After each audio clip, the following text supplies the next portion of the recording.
ఈరోజు ఉదయం టీవీ9లో ఒక బులెటిన్ న్యూస్లో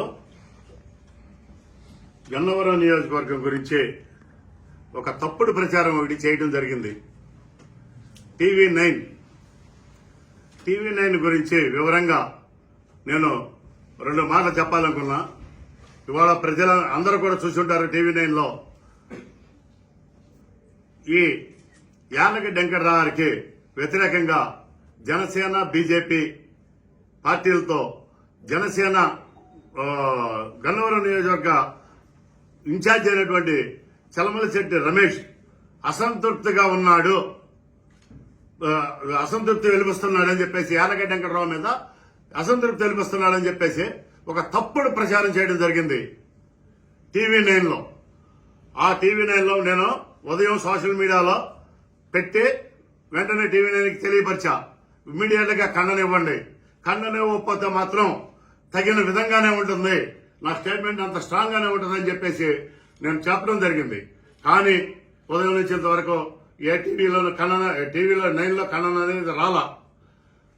మిస్టర్ టీవీ9 యాజమాన్యానికి నేను చెప్తున్నా, అరే టీవీ9 యాజమాన్యానికి అరే కూడా కాదు, ఇంకా దారుణమైన మాటలు మాట్లాడతాను. అరే టీవీ9, నువ్వు అన్నం తింటున్నావా? తల్లిపాలు తాగావా? నువ్వు టైంలో తల్లిపాలు తాగి ఉండవు, ఏదో పందిపాలు తాగి ఉంటావు నువ్వు ఆ సమయంలో. నీకు తల్లిపాలు పడితే అటువంటి ప్రయోగాలు చెయ్యవు. ఈ రోజుకైనా సరే నువ్వు నిజాయితీగా అంటే సంపాదించుకో, అంతేగాని ఏదో ప్రాసిక్యూషన్ లేకపోతే ఇంకొక వ్యభిచార వ్యాపారం చేసి సంపాదించొద్దు. టీవీ9 నన్ను టచ్ చేశావు, చలమలశెట్టి రమేష్ టచ్ చేశావు. నేను అసలే నిజాయితీ అనే దానికి ప్రాణం ఇస్తా, దాంట్లో 100% చెప్తున్నా. అటువంటి టీవీ9 ఆడికి యాజమాన్యానికి నేను ఇమ్మీడియట్ గా నేను చెప్తున్నా, నువ్వు ఇప్పటికైనా సరే ఖండనివ్వకపోతే మాత్రం ప్రతి 3 రోజులకు ఒకసారి నీ గురించి చాలా నిజాయితీగా మాట్లాడాల్సి వస్తుంది, నీ భాగవతం అంతా బయట పెట్టాల్సి వస్తుంది. ఏంటి యాలగడ్డ వెంకటరావుకి గన్నవరం నియోజకవర్గంలో అసంతృప్తి తెలియపరుస్తున్నావా? యాలగడ్డ వెంకటరావు ఈ గన్నవరం నియోజకవర్గంలో అత్యధిక మెజార్టీతో 25,000 ఓట్ల పైగా గెలవబోతున్నాడు. అటువంటి యాలగడ్డ వెంకటరావుకి పూర్తి సహాయ సహకారాలు మా నాయకుడు పవన్ కళ్యాణ్ గారి ఆదేశాల మేరకు ఇక్కడే కాదు ఈ రాష్ట్రం మొత్తం కూడా తెలుగుదేశం ఎక్కడ పోటీ చేసినా సరే జన సైనికులందరూ కూడా వీర మహిళలందరూ కూడా కంకణం కట్టుకుని ఆ నాయకుడి యొక్క ఆజ్ఞ ప్రకారం మేము నడుస్తున్నాం. తూచా ఒక్క మాట కూడా పొల్లెత్తి మాట కూడా వాళ్ళకి రానివ్వం. ఇక్కడ నేను మెగా ఫ్యామిలీ చిరంజీవి గారికి నాగబాబు గారికి శిష్యుడిని, నేను చిరంజీవి గారికి నాగబాబు గారికి శిష్యుడిని. వాళ్ళు ఎంత నిజాయితీగా ఉంటారో అంత నిజాయితీగా ఉండాలని కోరుకునేటువంటి వ్యక్తిని నేను. నా గురించి తప్పుడు ప్రచారం ఇవాళ ఎవరు చెప్పారు? నీకు ఎవరు చెప్పారు చెప్పు. నేను వెంకటరావు గారికి అపోజిట్ గా మాట్లాడానని ఎవరు చెప్పారు? నాగబాబు గారికో చిరంజీవి గారికో నేను ఇంకొకటి చెప్తున్నా, మీ అందరికీ కూడా కులంగా మాత్రం కాదు, నాకు కులం కూడా తర్వాతే. నాకు నిజాయితీ ముఖ్యం, అటువంటి నిజాయితీగా నడవాలని కోరుకుంటా ఉంటాను నేను. అటువంటి నన్ను టీవీ9, అరే టీవీ9 నువ్వు లొచ్చావు, నువ్వు కుక్కవి, నువ్వు చాలా దుర్మార్గుడివి.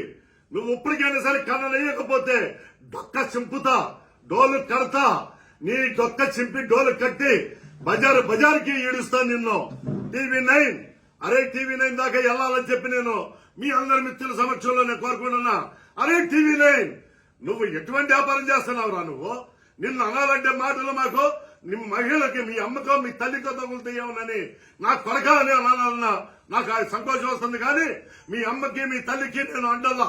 అరే నా కొరక, నిన్ను లుచ్చాగా టీవీ9 లుచ్చాగా నువ్వు ఇప్పటికైనా సరే కన్నా నువ్వు ఇటువంటి అపోజులు పెట్టి ఎవరు కిందపరుస్తావు?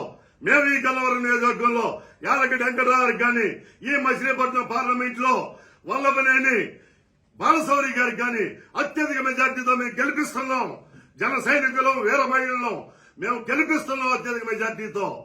సవాల్ చేస్తున్నా టీవీ9కి, ఇప్పటికైనా సరే ఖండనివ్వకపోతే మాత్రం నువ్వు నేను నీ భార్యని నీ తల్లిని మళ్ళీ అనలేకపోతున్నాను రా.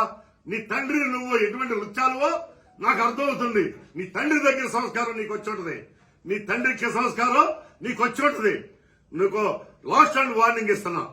అరే TV9, అరే కుక్క, అరే లుచ్చా, డొక్క చింపుతా, డోలు కడతా, TV9 సవాల్ ఎనీ టైం దేనికైనా రెడీ. ఈ రోజు నేను ఖండన TV9 నువ్వు ఈ ఖండన ఇవ్వకపోతే, పొద్దున నువ్వు ఇచ్చిన ప్రచారానికి సరైన ఖండన ఇవ్వకపోతే నీ మీద లీగల్ గా నేను చట్టరీత్యా నీ మీద ఖచ్చితంగా చర్య తీసుకుంటా. చట్టరీత్యా పరువు నష్టం దావా కూడా వేస్తాను, చర్య తీసుకుంటాను. నీ మీద ఖచ్చితంగా చట్టరీత్యా చర్య తీసుకుంటానని చెప్పి నేను మనవి చేసుకుంటున్నాను.